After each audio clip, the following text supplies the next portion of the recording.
예, 돌아왔습니다. 재무부동산학의 11주차 두 번째 시간입니다. 첫 번째 시간에는 이제 토지의 분류 가운데 부동산 활동에 따른 분류, 나머지 부분을 했었고요. 그리고 이제 건물의 분류 중에 건축법상의 분류에 대해서 살펴봤습니다.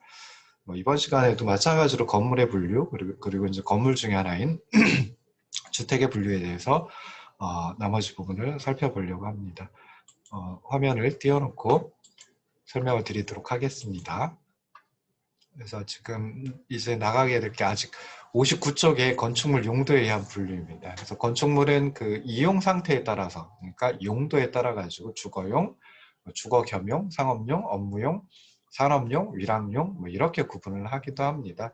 그래서 뭐 처음에 이제 복합부동산에 분류해가지고 설명드렸을 땐 이것하고 이제 좀 달랐었죠. 근데 이렇게 용도에 따른 분류 해가지고 크게 6가지로 나누기도 하니까요. 그냥 어떤 의미인지 정도 알아두시면 좋을 듯 싶습니다. 주거용 건물 같으면은 사람들이 거주하기 위해서 사용하는, 이용하는 건물이죠. 그래서 단독주택, 다가구주택, 다세대주택, 연립주택, 아파트 뭐 여기까지가 흔히 우리가 생각하는 주거용 건물이고요.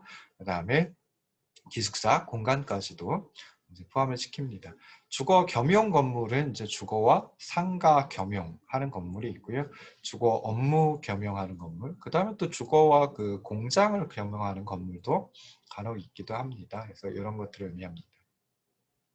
상업용 건물은 이제 소매점포, 도매점포, 백화점, 할인점 뭐 이런 것들인데요. 소매점포를 갖다가 보통 이제 상가라고 또 이제 부르기도 하죠. 또는 뭐 매장용 건물 뭐 이렇게 이제 부르기도 합니다. 자, 그다음 업무용 건물은 뭐 금융업소, 기업의 사무소, 신문사, 뭐 국가지방자치단체 청사 뭐 이런 것들을 갖다 이제 업무용 건물이라고 하고요. 그다음에 산업용 건물은 주로 이제 공장, 창고 등을 갖다 얘기합니다. 그리고 위락용 건물은 뭐 영화관, 극장, 예식장, 관람장 해가지고 우리가 전에 복합 부동산의 분류에서는 이제 그 특수목적 부동산 또는 뭐 특수부동산이라고 했던 거, 그 중에 이제 일부가 위락용 건물이다라고 생각을 하시면 좋을 듯 싶습니다. 그래서 뭐 그렇게 크게 활용하는 그런 분류 방식은 아니지만 그런 것들이 있다라고 생각하시면 좋을 듯 싶고요. 그 다음에 재료에 따라 가지고 건축 구조를 또 분류하는 방식도 있습니다. 그래서 요거는 이제 뭐 우리가 그 어떤 등기부 등본이라든지 이런 걸 정말 발급받아서 보면은 건축 구조에 대해서도 설명이 나와 있습니다. 그래서 대충 어떤 것들인지 그런 정도로만 이제 알아두시면 좋고요. 뭐 이걸 달달달 외울 필요는 없습니다. 철골조, 철골, 철근 콘크리트조, 철근 콘크리트조, PC조, 목조, 석조, 연화조, 시멘트 벽돌조, 시멘트 블록조, 보강 콘크리트조, 황토조 뭐 이런 것들이 있습니다. 흑벽돌조라고 하는 것도 있고요. 그래서 하나하나씩 그냥 어떤 건지 뭐 좀 비슷한 것들이 있기도 하죠. 철골조, 철근 콘크리트조, 철근 콘크리트조. 이게 뭐가 차이가 날까? 뭐 저도 이제 궁금해가지고 뭐 많이 찾아보기도 하고 그랬었거든요. 그래서 철골조 같으면은 여러 가지 단면으로 된 철골 그리고 강판을 조합해가지고 리벳이라고 하는 걸 통해서 조이거나 용접한 구조를 철골조라고 합니다. 뭐 많이 이렇게 활용이 되지는 않는데요. 그래도 이런 것이 있다라고 생각하시면 좋을 듯 싶습니다. 그리고 이제 많이 활용되는 게 철골, 죄송합니다. 철골 철근 콘크리트조입니다. 그래서 철골의 각 부분에 콘크리트를 부어 넣거나 또는 철근 콘크리트로 피복한 구조를 철골 철근 콘크리트조라고 얘기를 합니다. 그러니까 철골 골자가 이제 철로 다 구성이 되어 있어야 된다라고 하는 걸 의미한다라고 생각하시면 좋을 듯이고요. 그다음에 철근 콘크리트조는 철근과 콘크리트를 이용하여 건축하거나 또는 이렇게 건축한 구조와 조적식 구조를 병용하는 구조로서 기둥과 보호 등이 일체로 고정되거나 접합되는 구조를 철근 콘크리트조라고 하고요. 뭐 우리가 주택 같은 거 지을 때 굉장히 많이 활용을 한다라고 생각을 하시면 좋을 듯 싶습니다.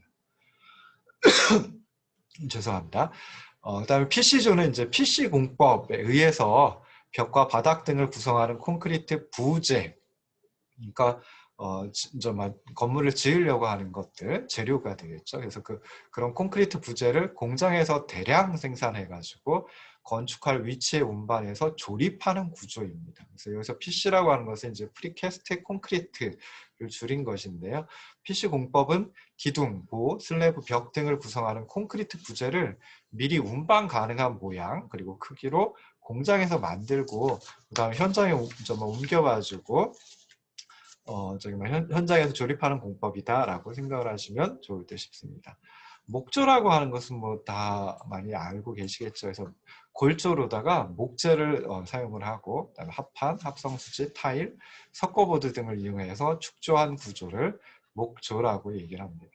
석조도 다 아시겠죠. 근데 주로 이제 외벽을 석재로 구성한 구조를 석조라고 합니다. 그래서 벽 같은 경우에는 그러니까 칸막이 벽이니까 외벽은 아니겠죠. 외벽은 아니죠. 그래서 칸막이 벽은 벽돌 또는 목조로 만들고 그다음에 지붕과 바닥은 목조 또는 철근 콘크리트조로 만들기도 합니다. 그래서 온 사방을 갖다가 석재로다가 돌로다가 만들 수는 없겠죠. 그래서 주로 외벽을 석재로 구성한 구조를 석조라고 한다라고 생각하시면 좋을 듯 싶습니다.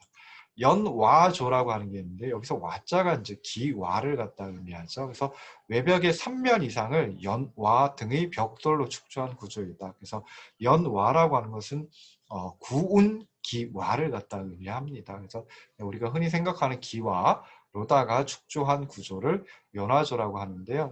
외벽의 3면 이상을 기와로 또는 기와 등의 벽돌로 축조한 구조입니다. 그래서 외벽 면적의 2분의 1 이상을 돌 붙임, 타일 붙임, 인조석 붙임, 대리석 붙임 이렇게 한 것도 연화조로 취급을 합니다. 그 다음에 또 많이 나오는 게 이제 시멘트 벽돌조입니다. 요즘에는 많이 활용을 하지는 않지만은 예전에 이제 시멘트 벽돌조를 많이 활용을 했었거든요. 그래서 주체인 외벽을 시멘트 벽돌로 축조한 구조를 시멘트 벽돌조라고 얘기를 합니다. 그래서 여러 가지 화장 벽돌, 그러니까 뭐 좀 색이 들어가 있거나 한 벽돌, 그리고 각종 타일, 석재로 이제 치장을 하기도 하고요. 모르타르라고 하는 것을 바르기도 합니다. 그리고 이제 칸막이 벽, 외벽이 아닌 칸막이 벽은 목조로 만들기도 하고요. 그다음에 지붕이나 바닥은 목조 또는 철근 콘크리트조로 만들기도 합니다. 그래서 외벽을 시멘트 벽돌로 축조했다라고 하면 그것을 갖다 시멘트 벽돌조라고 얘기를 합니다. 시멘트 블록조는 시멘트 벽돌조하고 다르게 외벽을 시멘트 블록으로 축조한 구조입니다. 그럼 시멘트 벽돌하고 시멘트 블록은 어떤 차이가 있냐라고 했을 때 블록은 중간에 그러니까 벽돌하고 비슷한데 벽돌보다 크고요. 그리고 중간에 이제 구멍이 뚫어져 있는 경우 그걸 이제 블록이라고 보통 표현을 합니다. 그래서 시멘트 블록조는 외벽을 시멘트 블록으로 축조한 구조이다. 라고 생각하시면 되고요. 그냥 블록조라고 부르기도 하고 시멘트 벽돌조는 벽돌조라고 부르기도 합니다. 네, 보강 콘크리트조는 블록의 빈 부분에 철근을 넣고 빈 부분을 또 몰탈 또는 콘크리트로 채워 넣는 구조를 보강 콘크리트조라고 합니다. 그래서 아까 블록 같은 경우에는 가운데 구멍이 3개 또는 2개 뭐 있거든요. 그래서 그 부분에다가 철근을 넣고요. 그리고 또 그래도 이제 남는 부분이 있겠죠. 거기다 이제 콘크리트로 채워 넣든지 모르타르를 집어넣든지 하는 구조입니다. 황토조는 외벽 면적의 2분의 1 이상을 황토 벽돌로 축조하거나 황토를 붙인 구조를 황토조라고 얘기를 합니다. 마지막으로 이제 흙벽돌조 또는 토담조라고 하는 게 있는데요. 자, 이것은 석회와 흙, 혼합 벽돌 등으로 축조한 구조를 이제 의미한다라고 생각을 하시면 좋을 듯 싶습니다. 그래서 이렇게 해가지고 뭐 재료에 따라 가지고 건축 구조가 어떤지, 그러니까 건축물을 분류하긴 하지만은 그래도 이제 주로 이제 건축 구조가 어떤지, 그러니까 건축 공학이라든지 하는 쪽에서 이제 많이 쓰이는 분류 방식입니다. 자, 구성 양식에 따른 건축 구조 분류도 뭐 부동산 학에서도 쓰이긴 하지만은 건축 공학에서 이제 주로 많이 쓰이는데요. 뭐 가구식 구조, 조적식 구조, 일체식 구조 뭐 이런 것들이 있습니다. 그래서 가구식 구조라고 하는 것은 프레임드 스트럭처라고 이제 영어로 표현을 하고요. 목재나 철제 등을 이용하여 짜맞추는 구조를 갖다 의미합니다. 그래서 목조, 철골조 뭐 이런 것들이 이제 짜맞추거든요. 그래서 가구식 구조이다라고 얘기를 합니다. 그러면 이제 가구식 구조 같으면 장점이 해체하기가 쉽습니다. 짜맞추는 거니까 이제 그 짜맞춘 부분을 갖다 떼어내면은 해체를 쉽게 할 수 있겠죠. 그러다 보니까 개축이라든지 이축, 그러니까 다른 곳으로 옮겨가지고 짓는 거, 그리고 리모델링 이런 것들이 편리하다라고 하는 장점을 가지고 있고요. 그다음에 또 개방성을 충분히 살릴 수 있습니다. 반면에 이제 문제점은 화재나 열에 좀 취약하다. 그래서 목재 같은 경우에는 죄송합니다. 목조 같은 경우에는 화재에 취약할 테고요. 철골조 같으면은 열에 취약합니다. 그러니까 불이 나가지고 그러면 이제 좀 뜨거워지겠죠. 철골 같은 경우에는 이제 굉장히 많이 뜨거워진다라고 생각해 볼 수 있습니다.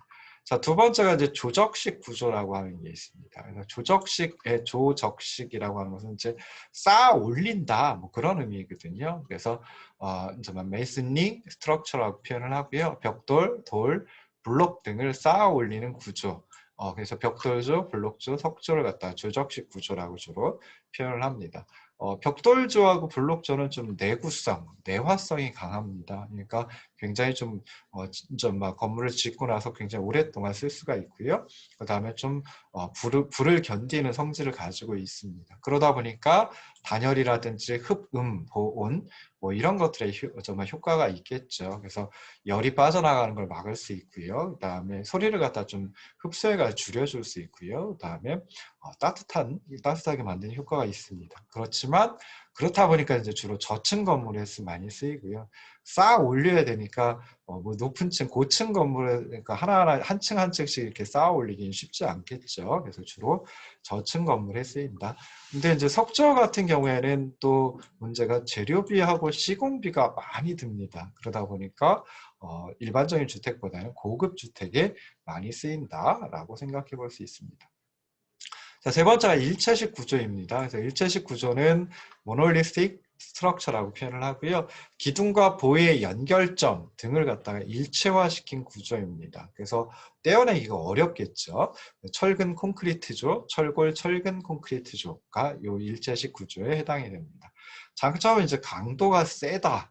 라고 하는 거고요. 그러다 보니까 이제 뭐 지진이라든지 하는 것들에 좀 진동이라든지 하는 것들에 좀 강하다라고 생각해 볼 수 있습니다. 근데 이제 문제점으로는 그러다 보니까 무게가 무거워져 가지고 하중이 좀 많아진다, 무거워진다라고 생각해 볼 수 있습니다.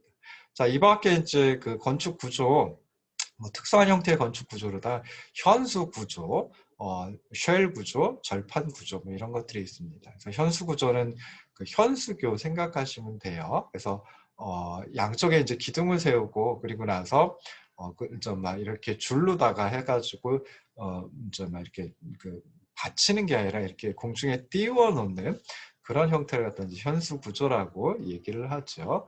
그다음에 쉘 구조는 이제 곡면식 구조라고 얘기를 하는데요. 뭐 저기 막 그 서울의 제가 이름을 까먹었습니다. 그래서 예전에 동대문 운동장 있는데 새로 만든 게 이제 DDT라고 하든가 그러는데요. 거기 같으면 이렇게 쉘이니까 쉘은 조개를 갖다 의미하죠. 그래서 이렇게 돼 있는 거.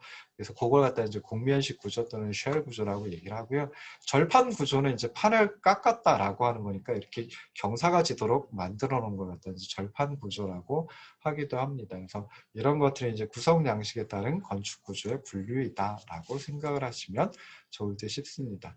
자, 그리고 이제 우리가 살펴보는 거 마지막으로 이제 부동산의 분류에서 이제 주택의 분류가 있습니다. 그래서 주택의 분류는 사실은 뭐 부동산학에서 많이 이용하는 것이기 때문에 굉장히 좀 중요합니다. 그래서 이 부분은 좀 잘 알아두시면 좋을 듯 싶습니다. 그래서 주택법에서 이제 주택을 분류를 하고 있는데요.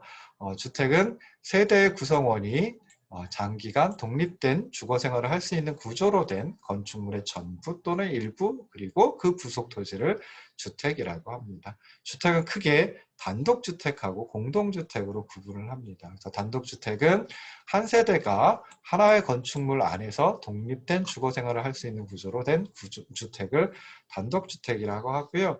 단독주택, 여기서 이제 좀 넓은 의미의 단독주택입니다. 그래서 넓은 의미의 단독주택은 좁은 의미의 단독주택, 다중주택, 다가구주택 뭐 이렇게 구성이 되어 있습니다. 그리고 공동주택은 건축물의 벽, 복도, 계단이나 그 밖의 설비 등의 전부 또는 일부를 공동으로 사용하는 각 세대가 하나의 건축물 안에서 각각 독립된 주거 생활을 할 수 있는 구조로 된 주택입니다. 뭐 대표적인 게 아파트죠. 그리고 연립주택, 다세대 주택 이렇게 이제 구성이 되어 있습니다.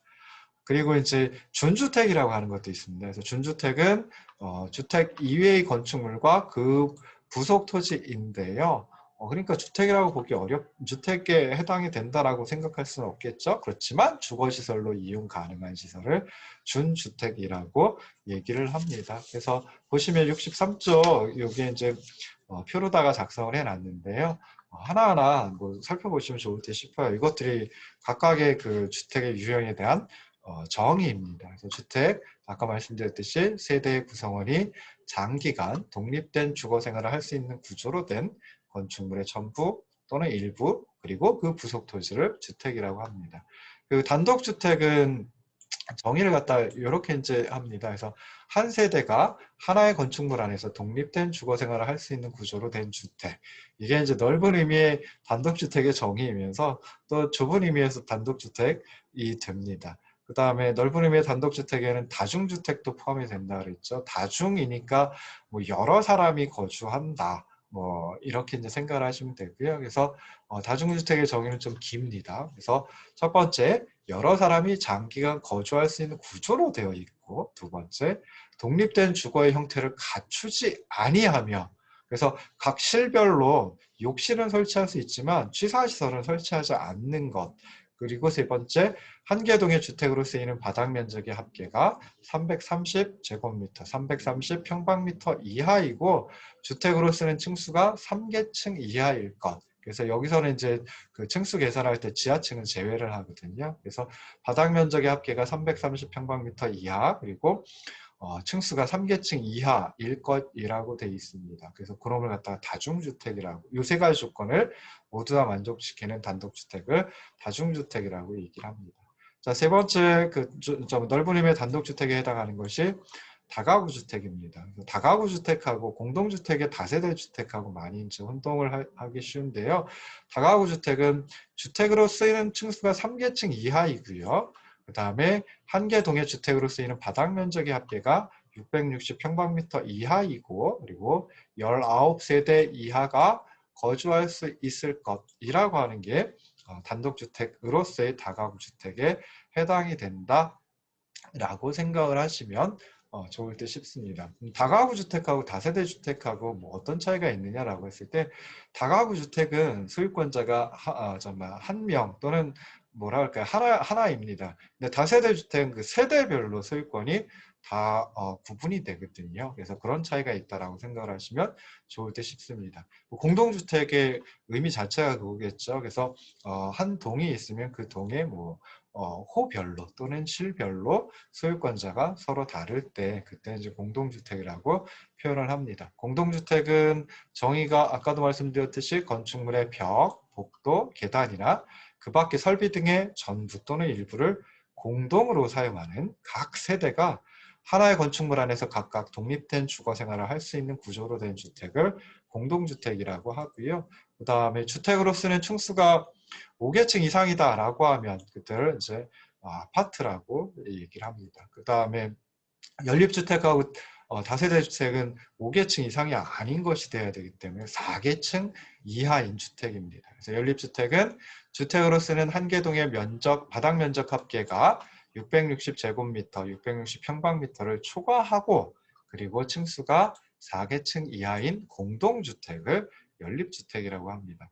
다세대 주택은 이제 첫 번째 조건이 차이가 납니다. 그래서 주택으로 쓰는 한 개 동의 바닥 면적 합계가 660평방미터 이하이고 그리고 층수가 4계층 이하인 공동주택을 다세대 주택이라고 얘기를 합니다. 그래서 공동주택 가운데 이제 아파트와 그 외의 것을 구분을 할 때는 그냥 층수 가지고 구분을 하시면 되죠. 그래서 공동주택 중에 5계층 이상이면 아파트, 그 다음에 4계층 이하이면 연립주택 또는 다세대 주택이라고 한다. 그리고 연립주택하고 다세대 주택을 갖다 구분할 때는 한 개 동의 바닥 면적 합계를 가지고 기준을 해가지고 구분한다. 그래서 한 개 동의 바닥 면적 합계가 660평방미터를 초과하면 연립주택이고요. 그 다음에 한계동의 바닥면적 합계가 660제곱미터 평방미터 이하이면 그때는 다세대 주택이라고 한다라고 생각을 하시면 좋을 듯 싶습니다. 그래서 이렇게 주택을 크게 단독주택, 공동주택으로 구분하고 단독주택은 좁은 의미의 단독주택, 다중주택, 다가구주택으로 구분하고 공동주택은 아파트, 연립주택, 다세대주택으로 구분할 수 있다. 근데 그 기준이 무엇인지 이것도 이제 시험 문제에 자주 나옵니다. 그래서 저는 이걸 시험 문제로 내지는 않을 듯 싶은데요. 근데 이제 오지선다형 문제라든지 뭐 객관식 문제, 답을 갖다 이렇게 적어내는 그런 문제 같은 경우에 이 주택의 구분에 대해서 뭐 이제 많이 질문을 하기도 합니다. 그래서 알아두시면 좋을 듯 싶고요. 자, 그다음에 준주택이라고 하는 것도 있죠. 그래서 주택 외의 건축물과 그 부속 토지입니다. 그렇긴 하지만 주거시설로 이용 가능한 시설, 그래서 기숙사, 다중생활시설, 노인복지주택, 오피스텔 뭐 이런 것들이 이제 준주택에 해당이 됩니다. 다중생활시설 그러면은 이제 앞에 나와 있는 다중주택하고는 이제 약간 의미가 다른데요. 뭐 어떤 것이 있냐면 뭐 고시원이라든지 하는 게 이제 요 다중생활시설에 포함이 됩니다. 그래서 고시원도 있을 수 있고 그다음에 뭐 그런 것들 생각을 하시면 좋을 듯 싶습니다. 그래서 그런 것들을 준주택, 주택은 아니지만 주택에 준한다, 주택으로 취급한다, 뭐 이렇게 이제 생각을 하시면 좋을 듯 싶습니다.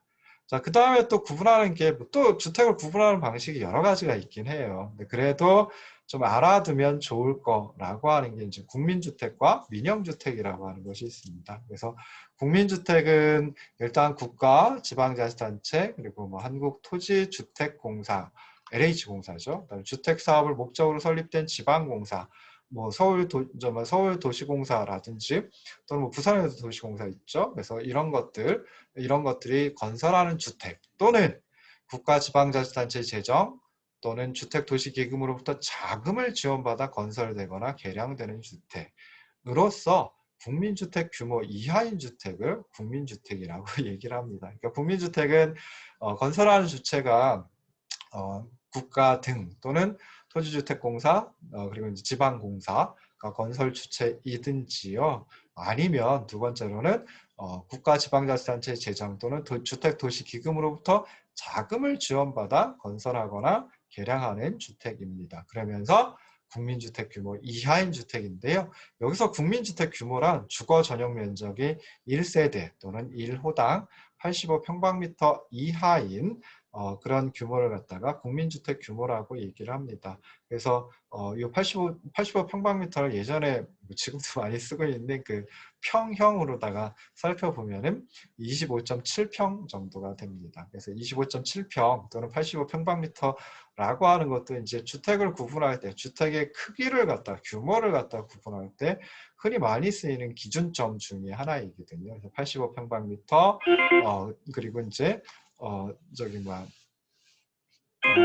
그 부분을 갖다 잘 기억을 하시면은 좋을 듯 싶습니다. 자, 그래서 뭐 이렇게 이제 생각해 볼 수 있고요. 근데 국민주택 규모가 수도권 이외인 경우에 읍면 지역일 때는 이제 85평방미터가 아니라 이제 100평방미터 이하 또 이제 국민주택 규모라고 이제 하기도 합니다. 근데 그건 이제 살펴보시면 좋을 듯 싶고요. 그 다음에 이제 국민주택을 제외한 주택은 민영주택이라고 뭐 표현을 하면 되겠죠. 그래서 이런 식으로 해가지고 주택을 구분하는 거, 이 외에도 여러 가지가 있기는 하지만은 그냥 이런 정도로 이제 설명하고 마치려고 합니다. 자, 이렇게 해서 좀 긴 시간을 부동산의 분류에 대해서 이제 생각을 해봤고요. 처음에 이제 복합 부동산 생각해봤고, 그다음에 토지의 분류, 그리고 이제 건축물의 분류, 그리고 이제 그 중에 주택의 분류까지 살펴봤습니다. 다시 한번 말씀드리지만 이렇게 분류하는 거는 이걸 다 기억하시라고 하는 건 아니고요. 그다음에 실무에서 좀 많이 쓰는 것이기 때문에 또 알아두면 좋은 것이다. 그리고 어떤 용어들 같으면은 실무에서도 또 많이 쓰고 그다음에 시험 문제도 많이 나오기 때문에 좀 친숙해지면 좋을 그런 용어들입니다. 우리가 많이 들어보지는 않은 것들이 또 있거든요. 그래서 좀 친해지라고 이런 용어들하고 친해지라고 조금 긴 시간 동안 부동산의 분류에 대해서 살펴봤습니다. 다음 시간에 이제 부동산의 특성에 대해서 살펴보고요. 이렇게 하면 이제 부동산학 또는 부동산의 의미에 대해서 이제 대충 다 살펴봅니다. 그리고 난 다음에 다음 시간에 아마 그 부동산 경제론까지 뭐 넘어갈런지는 모르겠는데요. 뭐 다음 시간 부동산의 특성하고 시간이 되면은 부동산 경제론의 앞부분까지 강의를 12주차에 진도를 나가도록 하겠습니다. 자, 오늘은 여기까지 하도록 하겠습니다. 좀 2시간 동안, 2시간은 아니죠. 25분짜리 2개 동영상 강의 들으시느라고 정말 고생하셨습니다. 고맙습니다.